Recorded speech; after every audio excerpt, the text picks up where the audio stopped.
G'day, thanks for joining us. Again, we're lucky enough to have the CEO of Loan Market New Zealand, Brian Greer, with us. And Brian, I wanted to talk about the first home buyers, this nervous bunch of people that are trying to own their own home for the very first time. There's a lot going on. But they've gone to the bank's given them a number, and they're charging at the open homes. Is that the perfect start for them to be as competitive as they need to be? It's a good start. If they've done that, at least they've got an understanding of perhaps what their buying power is. What perhaps people don't understand is the criteria from bank to bank is very different. So they may have gone to Bank A, who's approved them to buy to 300,000, but it may be that Bank B or C could certainly go another 10, 20, 30, 50,000 more, which can open up the whole market to a different type of property or a different location and fulfil what they're actually trying to achieve. But as I say, if they've done that, that's a great start. One of the challenges that I think first home buyers face is sort of understanding, well, what is the difference if I buy to 300 or 310? What does that cost me? What's my affordability that I can actually go to?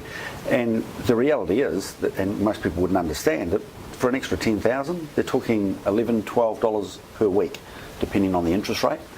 And when they understand that, they actually get a bit more comfortable and realise, oh, I can actually go to a higher amount, which enables them to can be the difference between them securing the property. It really can. It's not just the $10,000 difference. It's going that weird 3,700 in your offer can just get the attention enough to win.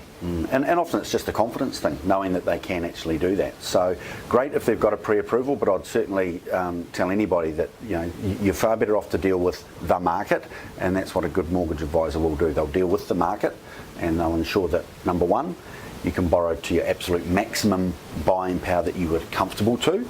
And we always try to push people to that, so they know when they get into that corner and they're fighting for the property, they know what the absolute limit is now, when there is no pressure and stress involved. Okay. That's a good thing. And it's not doubling up. Like I say, if they've gone to the bank that they've been with for the last 5 years or whichever, it's not doubling up to get on the phone and talk to a loan market advisor and get not a second opinion but more options out there just for the looking. 100%. That happens very regularly, and often what they've come in the door with, they go out with something quite different, which, as I say, opens the market for them.